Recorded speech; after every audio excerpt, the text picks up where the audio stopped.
안녕하세요. 반갑습니다. 1월 15일 일일 불빙이 시작합니다. 70% 하락한 곳이 있다고 23년 1월 그 저점 이후로 서로 다른 거의 뭐 진짜 이 K 양극화 아닙니까? 이렇게 좀 잘 나가는 것이 있다면 바닥을 기는 곳도 있더라. 예, 서구 중리동의 신세계 아파트 1억 8천까지도 갔었는데 5,500만 원. 직거래 아니죠.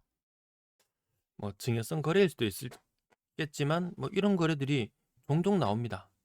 뭐 50% 이상 하락했는 시형 장미 아파트 상인동인데요. 1억 6천까지 갔던 곳이 7천. 앞에 1억이 사라졌습니다. 앞에 1억이 사라졌어요. 이런 것들이 종종 나오더라. 물론 잘 나가는 것도 있고. 그래서 사람들이 이제 선택을 하는 것 같아요. 야, 윗단에 있는 거 잘 나가는 애들은 뻔하다. 주식 시장도 지금 가는 애들만 가고 있고, 이 아파트 시장도 가는 애만 가고, 아니면 상장 폐지되는 애도 있을 것이고 바닥을 기는 애들도 있을 것이고 어중간하게 있는 사람들이 이제 과연 어떤 선택을 할 것인가. 엄청나게 많은 빚을 내서 이 투자 가치가 있는 곳으로 모험을 하느냐 아니면 주식은 그래도 쪼개기가 가능하잖아요. 예. 대구 플러스로 전환할 줄 알았더니 오히려 낙폭이 커져 버렸습니다. 알게 모르게 이렇게 하락하는 것들이 생각보다 꽤 비중을 차지하고 있습니다. 전세 지수는 플러스로 올라서 있었고요. 영남 지방에서 가장 잘 나간다고 했던 울산, 울산이 조금 시원찮죠. 전주보다 상승폭이 줄어들었고요. 부산도 상승폭이 줄어든 걸로 나타납니다.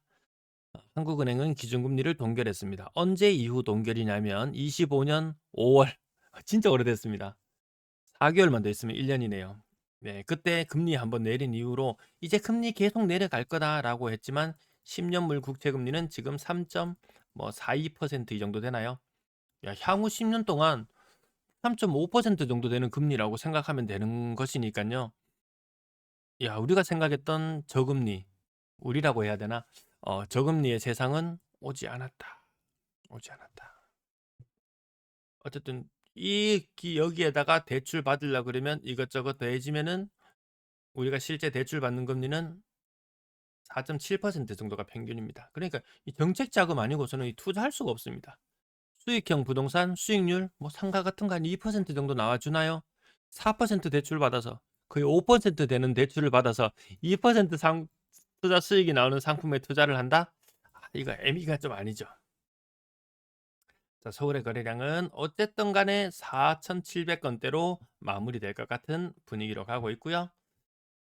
대구 매도 물량 오늘은 줄어드는 날 39,000개대와 40,000개대를 오르락내리락 할 것 같습니다. 23년도에 그 많았던 입주 물량 때문에 자, 이제 손바뀜이 26년이죠. 예. 3년 내로 처분해야 되는 그런 물건들이 많이 나올 수 있다.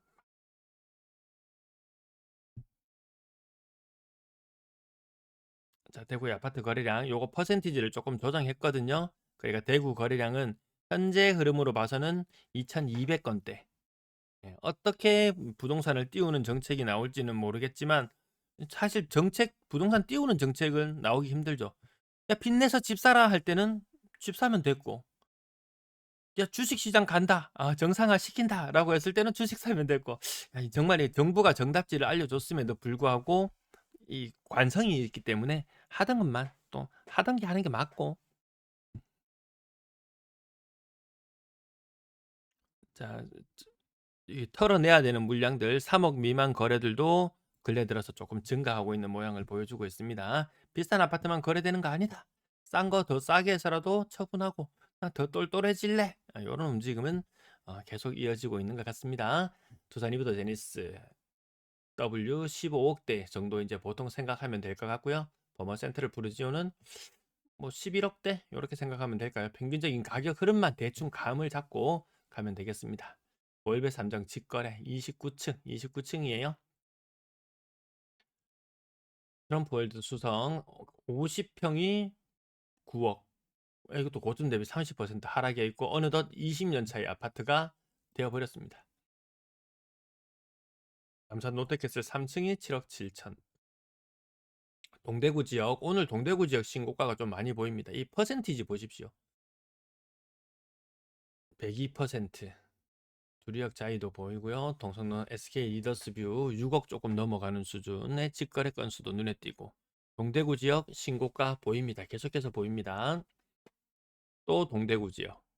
근데 이 퍼센티지가 그렇게 높지는 않다라는 부분을 계속해서 짚어드립니다. 채권 같은 정말 제일 괜찮은 아파트를 제일 뜨고 있는 동네를 골라도 채권 정도 수익률 그거보다 조금 더 나을 수도 있겠죠. 갑자기 또 6억 이상 거래가 엄청 많은 그런 분위기였다가 어제도 그렇고 오늘도 그렇고 또 좀 잠잠한 느낌이 듭니다. 또 잠잠한 느낌이 들고요. 3억대 국평 3억대 연식도 한 10년 20년 안쪽으로 그리고 그 아래 단으로 내려가면 이거 보십시오. 아파트가 신매동 CG 5억 2,500까지 갔던 것이 2억 6,500 5억 2,500까지 갔던 것이 2억 6,500 그것도 1층이 5억 2,500이었습니다. 요즘 지범 10파 이야기하는 사람 아예 없죠. 지범 10파 이야기하는 사람 없습니다. 과거의 영광을 찾기에는 힘들어 보인다. 안타깝지만 그것이 현실이고 이 젊은 사람들이 대출을 막 3억 4억 풀로 대출을 내 가지고 이렇게 구형을 찾아가는 모습은 보기 힘든 것 같습니다. 그네들도 알고 그네 부모 세대들도 뻔히 보이고 더 많이 투입될수록 더 많이 얻을 수 있더라. 그리고 인구 줄어드는 부분 또 세대수가 중요하지 뭐 이렇게 이야기하시는 부분은 5년 있으면 세대수가 이제 감소하는 국면으로 갑니다. 그리고 그 뭐 세대수의 증가의 대다수를 차지하고 있는 1인 가구의 또 80~90%는 또 구매력이 또 없는 게 현실이기도 하고요.